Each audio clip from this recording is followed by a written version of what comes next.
So what happened after Faruku joined Rao, me also I joined him for Rao, Kaiser Chief Development, and there was a rules there which you can never put any player except local players. Right. But when me I was with Farouk there was some Screamer Shabalala, there was a brother Vincent, they are the guys which Kaiser Motaung introduced as eyes to the development over Farouk. If there's any player who's performing better, they must promote him to Naturena straight. I was among the first player to be chosen. By not knowing I never signed you Frau because I'm a foreigner player. But Screamer did not know that, and Vincent did not know that. They approached Farouk. Farouk told him, but guys, you remember the rules when you open academy? You say it's only for the citizens. But this Saleh is a foreigner from Burundi. I helped him because he's a refugee, if nothing, and he's got talent. Now, if you guys could pick him up before Bojabu Pool and Ball Santa Kubeka, it means we can use him. I was promoted by Kaiser Chiefs, first team to Naturena. Okay. That's why I met Boni Tovi, Brian Baloy. Right. I was the first youth to be developed from Kaiser Chief, Rao development. I was the first player to be chosen to go there. Before all Bojabu Pool, before all Ball Santa Kubeka. Wow. Nobody knows this story. But because why? I was supposed to be promoted into the media because the rules was you can't put foreigner into that academy. Right. So that's why they could never put me into media. Yeah, because people who came after me is Bojabu Pule now, they promote them now. Yes. Isaac Mabosa, Right. Santa Kubeka, they came now to the first team. But I was the first one to go there, which was 98 Okay. and to join 99. So now in 99 there, beginning, trying to negotiate with Kaiser Chiefs for them to sign me. There was some misunderstanding between me and Screamer Shabalala. I said, no, I'll talk to you tomorrow. Out of the office. But Kaiser Motaung, all the directors, they see me like I'm player for Chiefs. They call me Makanaki. I was doing Tiki Tabo Moki, but Daniel Sekoto were there. We call you what? Yes. Makana? Makanaki, they call me Makanaki because my dreadlocks was small. Okay. So that time Makanaki from Cameroon was shining. That time, they were elder players. Okay. So I had the same style like him. Dr. Kumalo used to like me a lot. So I come to practice, I go home. Sometimes they told me, did you sign? Did you sign? I say, not yet. But one day, Santos got promoted. No. It was got promoted. It was the second year. They got promoted to 1998. And it was the second year now, 1999. They wanted to be serious. Okay. They signed Clive Barker as a coach. Bobby Solomon, the assistant there. Duncan Crowin was there as a captain. And then they said they want to recruit to have a good squad. And then they phoned Kaiser Bobby Solomon. You know, Bobby Solomon is one of the best coaches also in terms of youth development. Bobby Solomon is the top. Hey, even now, guy. he's the one who's the head of I remember when he was head of Santos as a coach of Santos. Izimu give even a coaching clinic to the coaches here in Safa. He's the coach instructor now. Okay. Yeah, he's like a father to me. That one loved me like this. I remember him at Santos back in the days when Santos. What was the captain there? The Muslim guy. No, it was Idris Betten and Duncan Crowin. Was it Duncan? Yes, it was Duncan Crowin No, and after him was Idris Betten. Idris Betten. Nasif Maurice was late. He was a young boy. Okay. Yeah, there was Idris Betten. Betten. I know Nasif Maurice. No, not you Nasif. You know Nasif Maurice. Nasif was a youngster. Yeah, Nasif is a youngster. Because Nasif went overseas. That's why he blew up out quickly. Yes, because he was amongst the youngsters we had in the Santos that time. Okay. Yeah. So you left Chiefs to Santos. So immediately when Santos was looking for the players, and then Bobby Salomon's phone Farouk say, hey, but give me a director of coaching here by Santos. I'm helping Coach Clive Barker as assistant, but we need players, Farouk. Farouk say, hey, there's a boy here, this boy had Saleh, man. People, they're just sleeping on him. Talk to him. He called me, he says, Saleh, I said, I'm free agent. I never signed for Chiefs because they're never allowed to put foreigners. And they gave my sign-on fee. I got what I wanted from them. Only 50,000 different one Chiefs could give to me. But at least I got what I want in full. I say, yes, I'm okay. They sent a flight ticket. I fly to Cape Town. They came to pick me up at the airport. Bobby Salomon brought me around the Bush East here. They gave me a house. I see Mr. Ghulam Ali.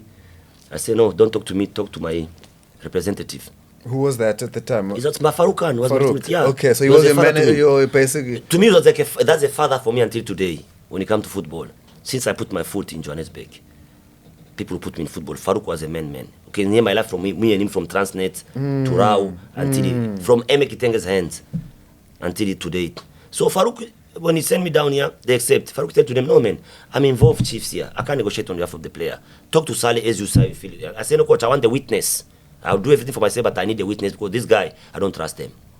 Since I see what happened there in Chiefs, Coach Farouk flied. Just to be like a witness. Yeah, guys, this is what we agree for the boy. Yes. I signed a contract for 3 years. Take my copy, give me a copy. Thanks, salute. Farouk, fly back to Joburg. I had my contracts. They gave me a house in Rondebosch East. They said, Mr. Amisi, while you are training here, look for any Burundian in Cape Town. That was 99 now.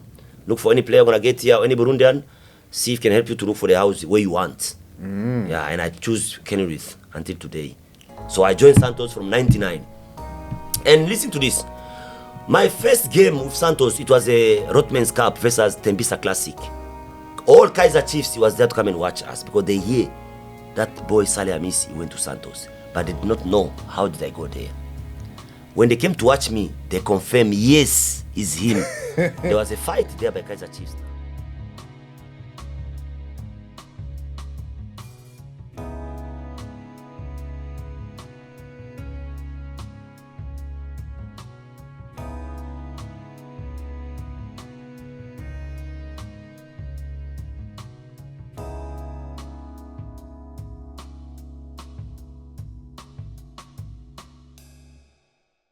Immediately when we land in Swaziland, the next morning we're in the clubs. We were training with me. I trained with Ubombo Flyers. That's the team I play for. Okay. But we all play for 11 men in flight. Kiza Songoro, he was an Amazulu captain also. He's in America now. You used to hear they call him Kiza Amasi. He was playing in Swaziland. Yeah. Ilani Shaban, who was a former captain of Swallows, he was also in Swaziland. He was playing for Young Buffalo, which was a team of the military base in Swaziland. Morki Hussein, he was playing for Rhinos. Rhinos was a team of King Mswati brother, Mfana Sibidi. Okay. Yeah, those were the prince of Swaziland. I'm telling you about that time. We were received by the top dogs in those countries. Right. Yeah, because we were top players also that time. Yes. And people who were running football that time was the top people. So like 11 men in flight, it was run by Moses Monsa. Moses Monsa was one of the top rich men in Swaziland, like Motsepe, as we call Motsepe. Yeah, that was Moses Monsa. Right. Yeah, so he was the owner of 11 men in flight, which was like a Sundowns of there. But now, what's the link between, I mean, Swaziland is our neighbor, South Africa, but why so many South African soccer players were playing in Swaziland? What's the link there at that time? No, at that time, I think it was because they were getting a easy opportunity. Yeah, there was an easy opportunity also that side. Or maybe to even go overseas from Swaziland. Because we have a group which, to travel from overseas from South Africa, it was very difficult to leave the country as also. During apartheid. That's right. That time to leave out of the country, to go out abroad, it was not easy. It was very tough. But in other countries, Swaziland, Mozambique, it was easy. Right. Because even some of the Burundian players like Mandela Abimana, Kilauli, Juma Mkambi, I've got about Minko Michel. I've got about 5 to 6 players from Burundi who fly from Swaziland into Belgium straight. Yeah. So those ones, they never come to South Africa. Right. They went straight that side. So Said Shaban came here. Okay. Ngamajile came here. Ilali Shaban came to South Africa. So that's how we came down. As to come and join who? Eme Kitengo was at Cosmos. He was a goalkeeper of Cosmos that time. Okay. We join now. But hang on, no. You're still training in Mozambique at these clubs, but then you're playing for this 11 Stars, eh? Or what, no, that time when they were trying to, when the management of Mashaken and Ali, who was as our agent, they spoke about signing us. It became the issue of how they came into the country. So we came with Tanzanian documents. No, I understand that, but I'm saying that now you're in Swaziland now, and now your friends received you. Yes. So we start training. Now you start training in the clubs now. We start training in the club. Yes, now. yes. So we spec ourselves. That's right. Myself, I was training with 11-minute flight before I got the club because the guys who received me is Kiza Songoro and Admana Mani Mandela. So they were top players there. I stayed by them in that club. Morki and Ilali. Ilali was in army. So he received Morki there. Okay. Yeah, he received Morki there. Tofiki also, he went to Babana Islander. There was a guy called Hussein Kindabari also. He was playing for Babana Islander. Okay. So the way they accommodate us, you're going to sleep by Charles. The way we sleep by Dososo, and that's how we accommodate each other to go for the practice. Right. That's how it was. So we managed there. But Obama Flyers couldn't sign me. But 11 men in flight, he couldn't sign me. But they were already have enough foreigner. They were Zambian player, they were Burundian player, so they didn't have a place for a foreigner.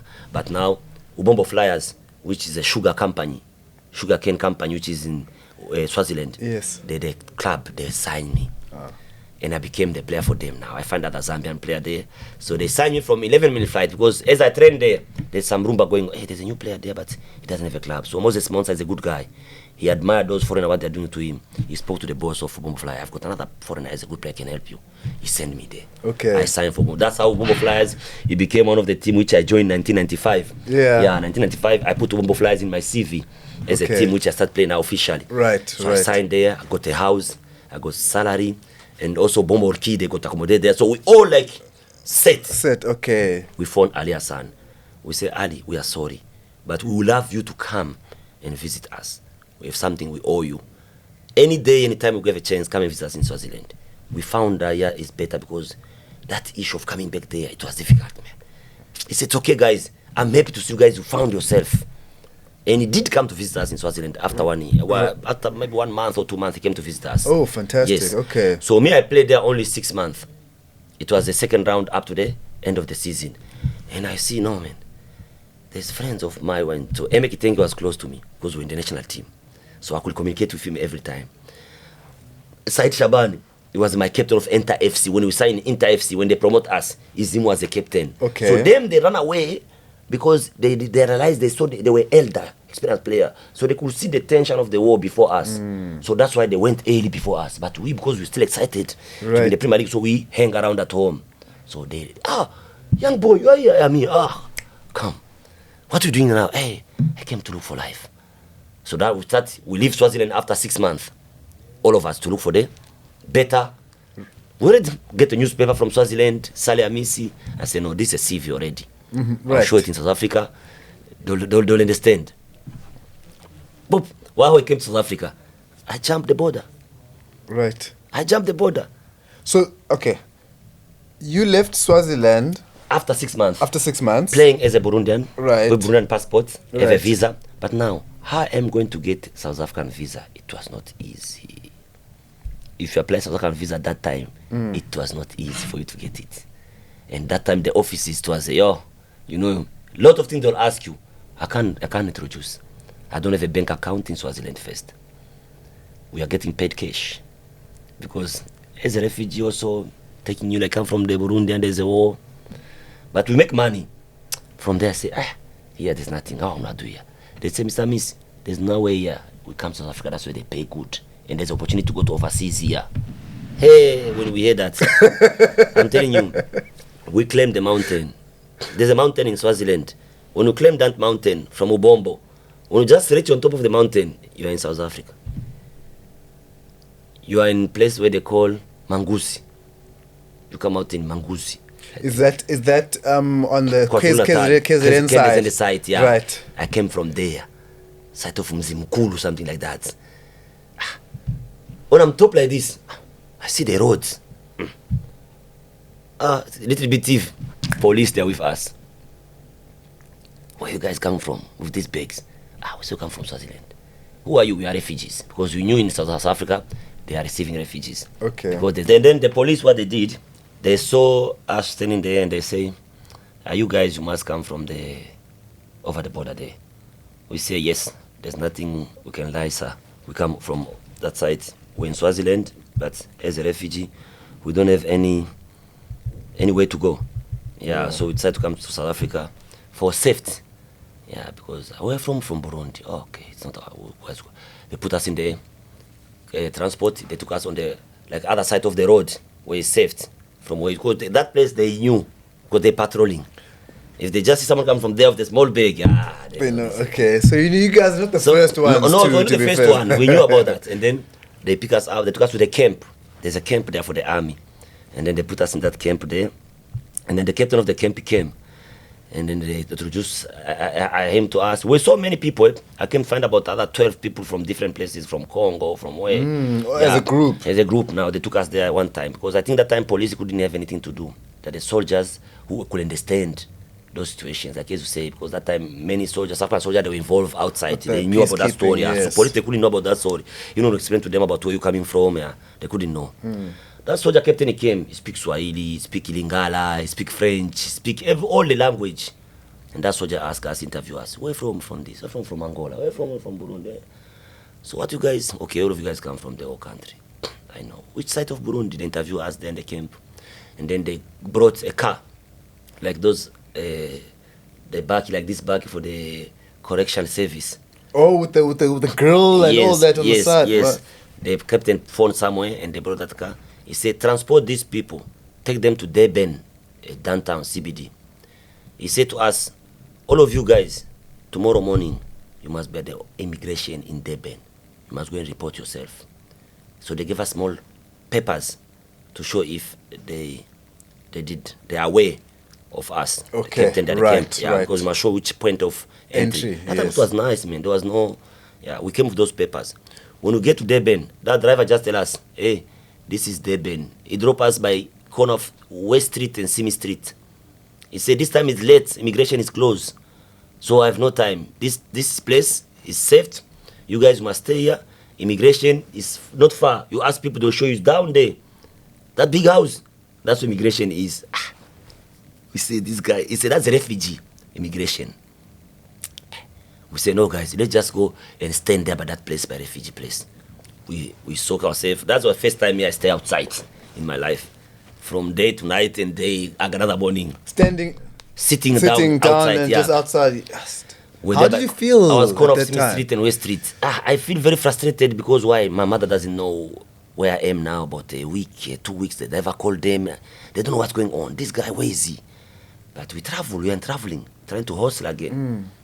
Guys in Swaziland, they never come and even visit you. Never say bye to all of them because you just have to make sure you in first and then you, guys, this is what happened. Right. That's how it was happening. Oh, so you don't even tell the guys, hey, No. listen, the plan is tomorrow we are. No. Everybody plan for you to see what you have, and I know here I must continue my journey. Because that time we will not decide where must I settle. You see, the passport is almost expiring now. Hey, how you gonna phone someone there? You know, Swaziland is a little bit small country also. We check the time of development that time. It was still also. No, guys, we need to go close where a place is developed. That's how we enter there. That guy left us there by the immigration. We stayed there. There by Durban, we sit there. They give us a permit. It's a temporal permit, which they extend it every 2 months. They extend it. You go for the interview. You must go first for interview. After interview, and after they tell, okay, you are qualified. It's not at immigration. At immigration now. But me, they gave me a paper immediately. Others guys, they will give us service. Was very good at that time. I stay in Durban. 95 now, going to 96 now. Do you know anyone in Durban at this time? That time I did not know anybody. And then at the immigration there, you start meeting people. From back Burundi, home? yeah. Uh-huh. Someone from Tanzania. Hey, I'm from Burundi. Hey, there's one guy, so he stayed there. Hey, you know that salon there? He's a Burundian. You know that place there? He's a Burundian. Okay. From the immigration to the salon. I meet one of my friends, name is Hashim. Hashim, you here? He says, Saleh, I'm here. I've got small salon here. I'm with Obedi. So that time, look, there was a war of Tutsi and Hutu in Burundi. But when we all ran out, we became friends again. Because this war, it was not concerning about us as a civilian citizens. It was about politicians. Yeah, and the Western influence. Because the Western influence from the French and the Belgium, the one they came to manage this thing of Hutu and Tutsi, we did not have those kind of things in us. We're all one Burundians. And where do we see why they failed the war at home in Burundi, the Western? It's because we, as a Burundian citizen, we do not know if there's. We couldn't differentiate each other. Say you are Tutsi and Hutu. No, we used to live together. Yeah, right. Until that tribalism come from the Western to force our politicians to tell you are not this. You and Saleh, Charles and Saleh, you are not the same people. No, Charles is so, Saleh you are so. Well, that's what and sometimes people don't understand the impact that colonialism has done. The colonialism they destroy us. To the people. You say that in our experience as a country, you've got the Xhosas, Imagine. which are separated in the Eastern Cape. Imagine. You've got the Zulus in the KZN. You've got the vendors up there. You've got the, and so the Sutus there, and they're all in the little camps. Like as you say, the Bantustans, Charlie, the camps. 100%. It's like I may ask you, like you say, I must ask you some question. Max, have you ever interviewed a white man telling me in Germany which kind of ethnic you coming from? You ever see a white man telling me I'm from Belgium, I'm a Bururu, I'm a Hulubu, or an Hudu? They don't talk like that. They're all one. But when they came to us, they want to identify us. Separate Why they don't come from Africa? Divide and rule. They divide us because our great-grandfather, they could obey them like our God. Listen to them. So is this our generation will start to see the reality what's happening in this world? Sure. You understand? Sure. Sometimes I question, I face white people sometimes because I play with them. Me, I don't fear white men. I talk to him like a friend. When I talk to them, sometimes I give them question and they fear and they disappear from me. You see, because I say that's a wrong influence from your grandfather. Some the white people will tell me, no, it's my grandfather influence. I don't do that. I'm against that. Can you see? Because some of the whites, our generation, they do understand very well if there's nothing like that can happen. Unless them they were coming, because why? They come for a material which is in Africa. So for them to get that material, they must make sure there's a fight between me and you. So then there's no focus on our material. They can concentrate on what they want to do. They distract the people while they rape and pillage the country. This is the same distraction is going on until today, now 2024. They think people are blind. No. Like what Bomale say, you can fool some people sometime, but you'll never fool all the people all the time. Yeah, there's a time someone will see the reality now. And when that truth comes, you as my queen, my king, you start now. You don't know where to run now. Right. Because now I'm seeing you now. Oh, it's you now. The reality came out. They cut our grandfather's hands in Congo. We did not know that. You see, they cut their hands just for you to take a coltar and take a diamond. Yeah. Why couldn't you let them dig for you and you take whatever you want to take? But they cut them hands if you refuse. They discriminate. They discharge you. What the Belgians they did in Congo, in the continent, well, Congo, Mali, Mali, but more recent in terms of genocide, Congo. You look at Rwanda. Yes, the Belgians were very much integral. Today, people are talking about Hutus. They make a genocide in Rwanda. I disagree. How can you call it Hutus? They make a genocide in Rwanda. Who came to blow that aeroplane for Habyarimana? It was the French people. It's a French mercenary who blew that aeroplane. No soldiers of Rwanda who blew that aeroplane. It's well known. They were killed, some of the French people in Rwanda. We know the whole story. But they want to come and hide. Who are you hiding? You come and do wrong things in my house and expect me to not see what you did. This is a mistake the Western they did. And they continue to do that because they think like we'll be Mr. Yes to them. No, so things are changing. The times are changing. Times are changing. So you met your friend now at the salon. So I met my friend at the salon and that Hashim says, Sal, no, relax here. We'll go to home together. We said, Sal, here, you play football. He know me straight. I say, but it's not easy. He said, but Sal, you don't have anything to show. I say, hey, I play in Swaziland. I show him my newspapers. Saleh, relax. We always practice by West Street and corner of Simi Street every Saturday and Sunday. Okay. While we did not know, while we practiced there by the corner of Simi Street and West Street, there are some scouts for Chiefs, for Pirates, for Sundowns, go around. Just going around and watching, watching people. Right. So there was a church there, if you know Durban very well. There's a church is in the corner of Simi Street and West Street. Okay. That corner is the agents of Kaiser Chiefs. They scout player for Chiefs and they send it to Chiefs in Johannesburg. Oh, now you've blown the lid. Now all the kids now gonna go to to hang out there in the church. What happened? I was playing on Sunday, playing the game there. After maybe a month, I'm staying there, Ben. My friend, they were like me. They give me a place to stay. I meet a lot of Burundians now there. Okay. Some who were, there was no soccer player who played there from Burundi, but there was Congolese player who played in Amazulu. Yeah, there were some guys from Congo, they were playing for Amazulu, but I was not very close with them. And I asked my guy, how am I manage to get a team? Saleh is not easier, but keep yourself fit. My friend, they say, Saleh, no, man, you have to join us, man. You must come to get security company so you can have money, man. You have got your mother there, your siblings, they're waiting for you. You can't be waiting for the football club. We are going to work, man. We leave you. I say, guys, go to work. Me, I believe this is my work. I go to Durban. When my friend go to work, me, I go run by the beach. I go and run. When I finish to run, I go to my friend for the salon, Hashim. You buy me milk, you buy me something to eat. He says, Saleh, don't worry, your time is going to come. So I found one of the guy, which my father married to have his family. That guy, I used to call him Uncle Robert. He's here also. He bought a house already in Durban South, what is this? Belleville South. Okay, right. He bought a house there. He's here also.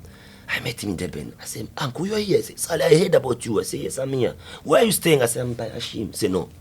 Tomorrow come and stay by me. I moved to Montrose, well-known place, Hotel Montrose in Pont Road, in Durban. Okay. Now I become now in CPT there. Every morning I wake up, I'm there, start connecting with people. This is now 96 early now. All right. 96 early, up to 96 April, June. I got scouted by that office from the church. One guy came tell me, hello, you're a good player, man. We watch you here for about 3 weeks. You are playing here by this place. Because that park where we used to play is there next to the beach, next to the harbor. Okay. Yeah, so if you come from West Street and corner of West Street, you can see go easy there. So it's closed. So they could come around and check. So, he said, we want to see you. I said, where? You must come to the church, this place. I say, I know the church. Under the bridge, yes, I know. Corner of West Street and Smith Street. I say, yes, I know the church. Next to the graveyard. Okay, I told it to my uncle, man. Someone saw me playing there Sunday. He said I must go to this place. He said, hey, Saleh, no. South Africa is very dangerous. You can't just go like that. You don't know where you're going. I'll go with you. I said, but uncle, you have to go to work. He said, no, Saleh. Now the family there, they already know I'm with you. I'll make sure I see where you're going. Right. I said, okay, so we'll go together. He said, okay, we went together. But tell me, before we get there, what kept you going in terms of to say, no, you go to work, I'll go train, I'll go run, I'll have that belief that something. What kept you going? You see, what motivated? What motivated me was what Charles. Charles, when I get to Durban, I found most of the guys I see them there. I never find any current player or former player which I knew in Burundi who's doing what I was doing. Most of them I left them in Swaziland, playing there, and then I came now me alone to come and play this side. So in Durban, I never find them, but in Joburg, they are there. So I was having that positive mind, like if I connect in Joburg, I'll meet Eme, I'll meet Kilali, and then something for me to happen. Right. So you must keep yourself fit, so I you're must keep ready. myself fit, so I'm ready. So when I perform those Sunday leagues there, that's why they say, I always tell also my players, when you play football, you never knew who's watching you.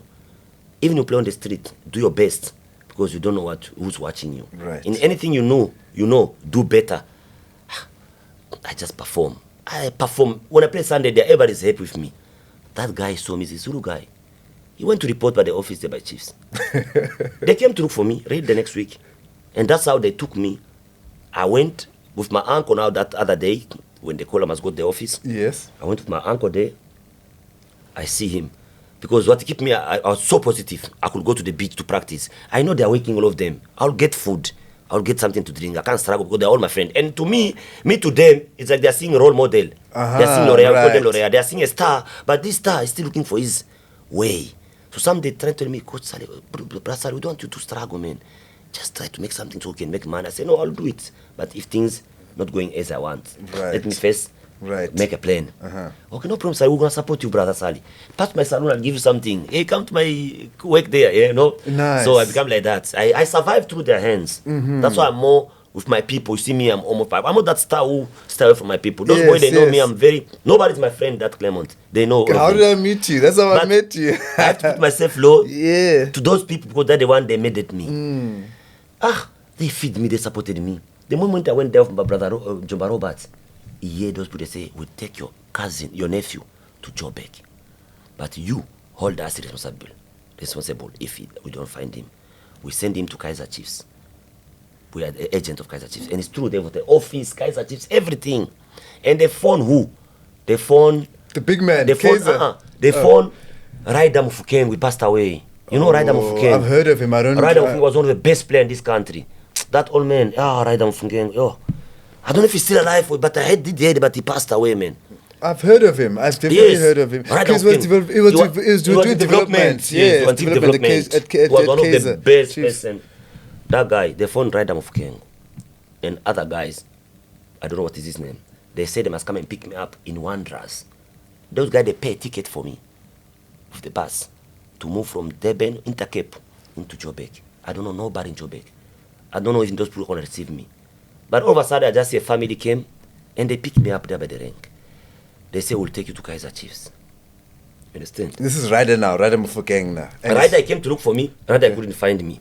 But other family which they contact from Chiefs send one of his uncle to come and look for me. Okay. That second contact, he got me. Uh-huh. Raida phoned them there, say, hey, that guy told me to go and see. I never see him. Maybe I will see him at the practice, but I did not get him. So this other family came to fetch me. He sent his uncle. He was not the main guy from Chiefs supporters or contacts who would come and fetch me. So he said, uncle, if you're in town, go to the post, please, before you go back to Soweto, go to Wandera. This boy look like this, with small dreadlocks like this. He's from Burundi. Pick him up for me. I'll come and fetch him by your place. So that old man, his name is Mr. Dlame. He passed away also. Mr. Dlame. Yeah, his children now, they are police in Pretoria, big police. Oh, fantastic. Baba Dlame passed away. When I got married, he came to my marriage also even in Joburg. That's it. That's before. This Baba Dlame came with, I remember Toyota Camry still coming out. This man, he look at me, say, is you from Burundi? I say, yes, it's me. Wow, I drive too much looking for you. I say, yes, it's me. A soccer player? I say, yes. Okay, he told his friend to give me a chance, put my bag in. I did not know where they're taking me. From Wanderers, I was taken into Soweto, Diploof Zone 1, by this old man house. So this boy now, who's a representative for Kaiser Chiefs, he came to see me now by this man, Babatlame. Now, Kaiser Chiefs there, they are busy communicating with that office in Deben. There's a player we sent there. Did you guys see him? Kaiser Chiefs never see me. They look for me until they decide to keep quiet. They said they don't get me. So they thought they lost you now? They thought they lost me. Wow. Now, my uncle then, Deben, he was not yet go and worry those people yet. He was waiting for me to call him. So then, so I didn't have a phone. I didn't have anything. I didn't know even the number in the head. It's okay, I'll disappear. That old man says, Saleh, after a week, he said, you know what? He have children, big boys. Now they are police today. Who are the police now? Yeah, who are the police now? That Mr. Babatlam had a big house. Even Tulani was his son, he's a big man. He got the big children. Big children older than me. So they say, Saleh, don't worry, you play football. Baba, I say, you're a good player. Someone, our cousin, he say, must come and fetch you. He will come and pick you up to take you to Chiefs for trial. I say, okay. That guy came to pick me up, to take me for Chiefs trial. That's where I met Ryder Mufukeng. When they took me to trial from Diploof Zone 1, that old man was not one. That old man was a Sundowns. Okay. He was a Sundowns supporter. Right. And his first son, he was a big member of Sundowns. Okay. That time, Ted Dumitru was a coach at Sundowns. And who was the owner? Natasha Tiklas and his family. Yes, the Tiklas family. That was 96 now, middle 96. Who were the players that time in South Africa? Both Daniel Mudau, there were both Roger Fetumba, there were all these. They were top players. Yeah. Yes, I meet top players, all these top players. In Chiefs now, Chiefs, there was Neil Tovi, Boko, Dr. Kumalo. So when they took me for trial, they never take me in the first team. They take me to this trial where they invite everybody. And then we all go and play there. That's why they took me. And me, I was angry when I get their face. How old are you now? That was about 20-something now, 21, I think. I was coming 21, yes. Okay. What's 96? I'm 21, 22, something like that there. Yes. It was 96 now. 20-something. Right. I remember I was not even having a beer. I've seen some pictures I can show you. Right. I say to that old man, I say, no, man. I can't play this, man. Because now I see my standard. No, man. See too much children and things doesn't give sense. Now, that old man managed to see Ryder Mufukeng. He said, Ryder, come. S. Koleni was still there. He passed away also. S. Koleni. No, I don't know. There was the S. Kuse. Yeah, I know S. Kuse. And there was the S. Koleni. S. Koleni was the main one. He was it's a generation of Bo Jomo Sono. Okay. Yeah. Okay. Yeah, they're the one they were running Chiefs. That's why the Chiefs was a good player at that time. I will tell you why you see our football is going down. That was the reason why. So they were top guys. They were all former legends running those development. Right. So that old man introduced me to Ryder. He said, Ryder, this is the player supposed to go and fetch at the Wanderers last 2 weeks. Yes. So Ryder fall straight from the field there in Deben. Because my cousin was already go there to tell them, how's my nephew? Oh, they keep quiet. They keep quiet. Yeah. They didn't tell me anything. They said, but we're going to get information for him. Maybe he's busy with the training. He said, I'll come next week. Don't tell me my nephew's not available. Hey, guys, you guys, I know you are. He perform a lot. He always tell me that even until today in the old age. So they told him, no, come next week, we'll go get his information. They Ryder phone straight. He said, hello, hey, papa. Oh, Ryder, thank you so much. Oh, the uncle of that guy, he comes every day, he cries, say, why we did. Yo, thanks so much, Ryder, thanks so much. Mr. Amisi with you. He say, Amisi is here, I've got small dreadlocks. It's him. Right. And I was being my voice. They gave me to speak to that mama. There's a big lady. She's a boss of chief supporter at the church. She's the one, the black lady. Right. Yeah, she's the boss of the chief supporters. She told me, okay, I'm happy. Ryder, please, that boy is a good player. Don't let that boy go. When we were doing those trials, I played as exercising. I was looking superior, man. And then Ryder pulled me outside. He told that old man, I'll come and fetch Saleh by your place. I'll take him to the first team. Ryder, he did not come. Ryder, I don't know if he was lost communication with those old men, or I don't know if that old man and his son, they're the one that just tried to cut communication, they want to take me to Sundowns. I just see after 1 week, they take me to Sundowns. Hey! Yeah, in George Koch. I was in Sundowns in George Koch. Me inside there, training inside there. I trained with Sundowns with Daniel Mudau, Olbora, Roger Fetumba, Rafael Chuku. Yes, I find Chuku, them. I remember Rafael Chuku. Yes, I was with Chuku train. Eh? I'm telling you, there's true story, no? I went there in. That old man is sitting on the grandstand. He said, Saleh, show yourself. His son was it. Top supporter for Sundowns. I went there. I trained with Sundowns. Sundowns likes me. They say, bring him tomorrow again. I trained by Sundowns 3 days. 3 days at Sundowns. So the coach attempted me to relax me because he could speak a little bit French. Yeah, I could talk to him a little bit. Yeah, he said, "You're a good player." Yeah, he tell that my guy what bring him. So now the issue was what? I think issue was between Baba and his son. What they gonna tell Ryder and those guys about me? So I came back to Baba in Soweto, the Proof Zone 1. I sit there. I said, "Baba, so how's things going?" He said, "No, Saleh, don't worry. They said they will come and fetch you here."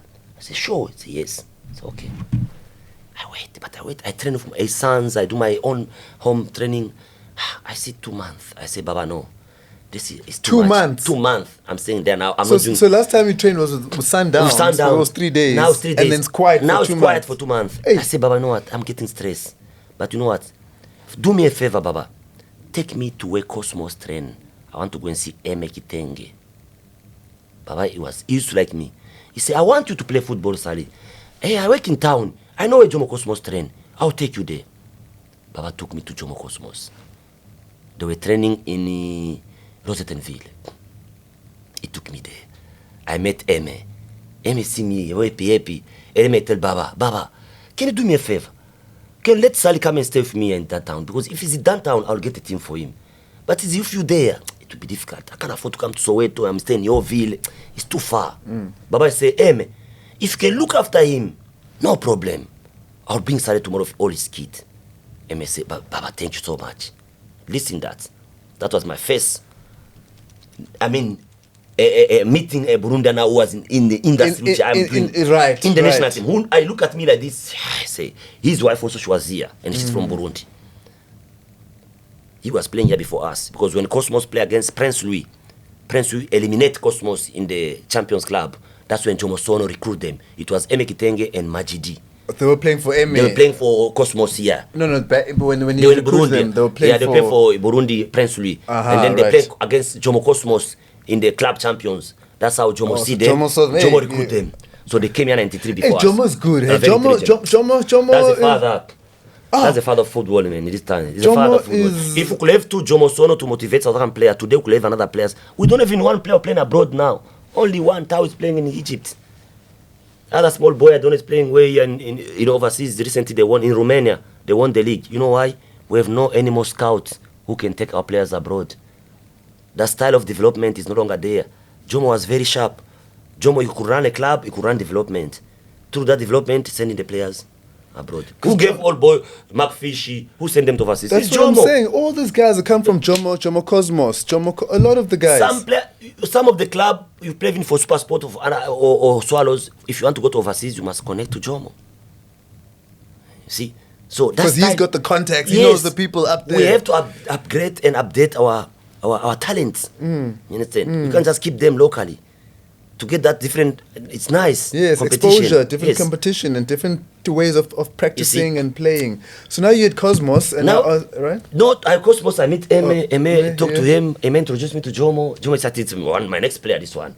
I say, "Yes, if there's possibility, I'll come here." Eme said, "No, Jomo, there's a lot of foreigners there, Saleh. You will keep you out there. You can play the league." I say, "Okay, what must I do?" I say, "Eme, you know what? There's a guy I met when I went to Ryder by the trial. His name is Farouk Khan. I met that guy, and that guy spoke to me, and he asked me, "Are you Muslim?" I said, "I'm Muslim." He asked me, "Where you stay?" I said, "I stay in the Proof Zone 1. But that time, Farouk, he was not in Chiefs. He was at the School of Excellence. Okay. He was working for Transnet. He was a director of youth development at the Transnet, which you call School of Excellence, which was only the best school South Africa used to have. I remember in development. All those guys about Jabupule, all those guys come from the. Okay. I'm going there. Okay. So, Eme, he said to me, "Saleh, Farouk, I know him. I know where they train. They train in Max Park." "Hey, Max Park, you know where Transnet Development train?" I say, "I know," because he gave me the number. And he said, "Please, contact me." When I went to Baba in Soweto, I said, "Baba, take me to Eme now." To the next day, Baba took me to Eme. I hugged the family in Soweto. They were so nice with me. Almost 3 months I lived with them.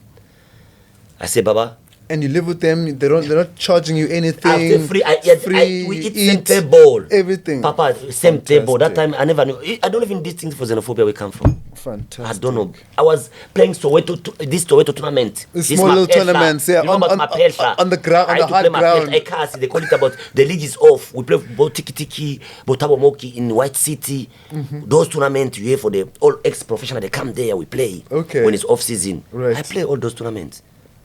So Baba took me by Eme in Yorville. Eme stayed in 2-bedroom, and his wife and daughter. And that his brother was in Gabon, Debo Kitenge. Yes. He was coming to South Africa for knee operation. Okay. And his contract was finishing in Gabon. So he was staying in another room also. So me now, I slept on the lounge that first night.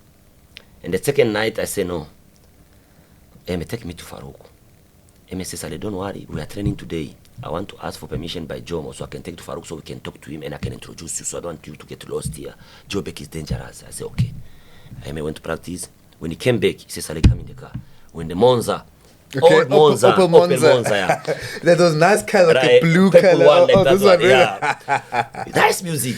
It took me to Max Park. For the first time I see now the white area. I said, wow. I look at the facility. I say, yeah. I say, me Saleh Amisi put my foot in that pitch.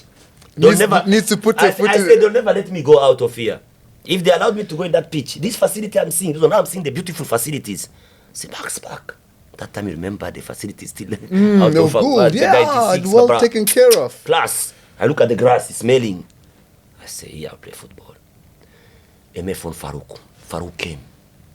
He see me. He said, Mr. Amisi, how are you? You here? I say, I'm here. Yeah, I saw you that day for the trial by Chiefs, but I see you're a good player. I know your standard is not for there. I say, no, that's not my standard. He said, no, Chiefs, they're looking for me. But there's still something they have to sort out. That's why Chiefs was trying to do some joint organization with Farao University for them to open now a development. Okay. You understand? So Paul Doleza was a coach at Kaiser Chiefs at that time. Okay. Now that was 96 and now we are going there. Farouk said, no, I'll give you a house in Mayfair, which is in Forsbeck. And then I met this, my wife who's with me today as my girlfriend. Because Forsberg also is a very Muslim In Brixton, yes. area. Yeah, in Plaza. That's right. That's where I was. Farouk gave me 2 bedrooms. He said, Mr. Amisi, stay here. I see you as a good player. Me, I'm good in youth. You know, I started in Brazil 1992 to 1994. I went back 94 to 1996. So it's the person who started coaching. For the first time I met a person who tell me he started coaching over years. And I say, I salute you. You are the real one I want to meet. Yeah, not these manga coaches. You say you started 2 weeks, you saw a coach. 1 month, you saw a coach. I say, Farouk, what can you do for me? He said, Mr. Amisi, I want you to be in my academy. This development I have here, he was the head of youth of development in football at Transnet. Transnet, yeah. His office was that Transnet office in Braamfontein. Okay. That was Farouk's office.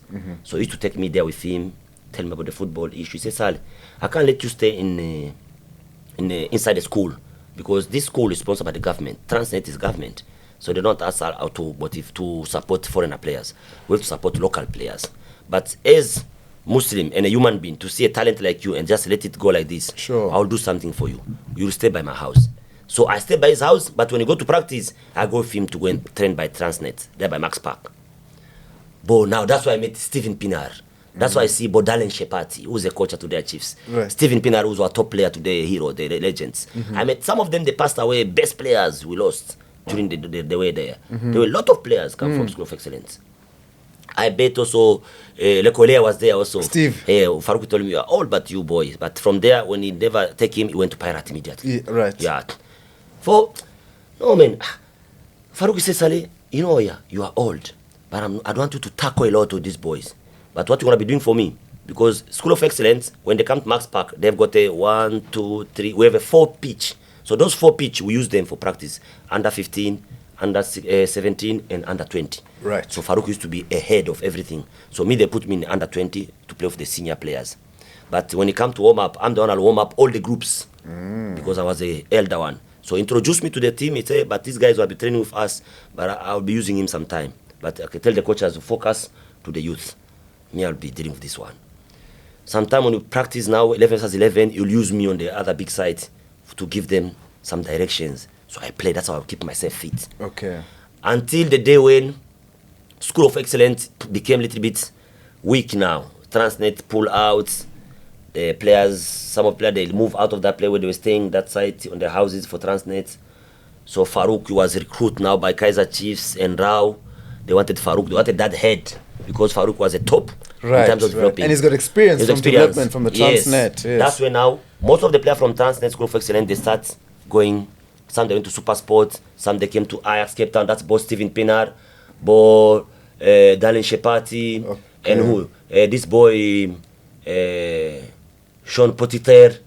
Potiter. He was a very good player also, like a Steven Pienaar. Okay. There were two when we were using the Newland Stadium. It was a Sean Potiter and Steven Pienaar. Really? But he never... He's a coach now. He's coaching, I think, somewhere in PE. I think also he's starting doing by coaching. So all those development, it was this. All over, right. When Farouk moved to Rao, he was still with me. So he couldn't include me to those academy officially because they were not allowed to involve foreigners. Yes. Right. Even within Chiefs, Chiefs Rao, it was only special for the South African citizens. So, but now, the one goalkeeper from Gabon, and there was a me also from Burundi, with experience. And Farouk knew us from Transnet. So he couldn't leave us. He said, no, I have to go with you guys. If Chiefs want to be interested for you guys, it will be their benefit. If they are not interested on you guys can continue your career, whatever you want to go, but I will help you to give you guys coaching. You start, it was staying at his cost. Fantastic. That man, fantastic man. Say, Saleh, I'll never let the kid to suffer like that. And I'm a Muslim. I'll never allow to see a child suffer in front of my eyes and got a talent. With your story, you don't have a father, come from the war. I say, yes. Farouk said, I'll keep you at my house, but you train at Rao. That's how now that group of Bochabu Pule, Isaac Mabosa, Shanta Kubeka, Junema Chamaike, all the top, and we produced even good player for Bafana Bafana from that time, if you remember. Right. So Rao development, he produced best players for Chiefs. It's that generation of Bochabu Pule now. And those ones never play for Chiefs. They're the one they went to Benoni United. Okay. Understand? But Benoni United was still come from the first division to the Premier League. You remember? That's right. The first year for them in the Premier League, they did very well. If they did very well, it's because they were using the boy which Farouk developed from Transnet to the Rao.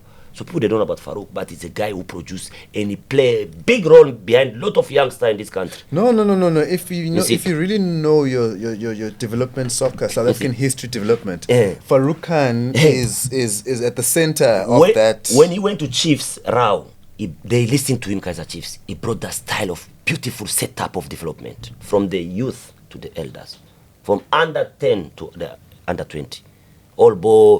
Me, I know, I got a picture I can show you. Nkune was a baby, 15 years. I know Nkune 15 years, I got a picture I can show you. 15 years in development. This Sapito Balazzi, all this Bonani, I forgot their names, man. There are so many youngsters. Where have we gone wrong now in South Africa? Because we're not getting these youngsters coming out. Are we getting the youngsters coming out? You see, that's a problem. We forgot now. We had a very good setup at that time, during 1990s. They were very good setup of development. The many clubs, they could focus in the development.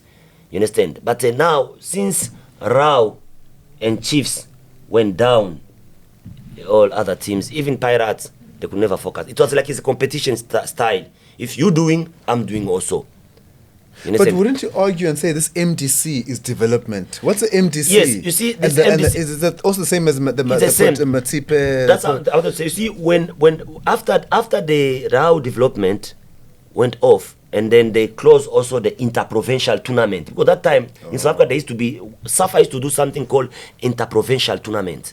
That interprovincial tournament used to be every province you interject the youth of 17 years or 14 years who are good.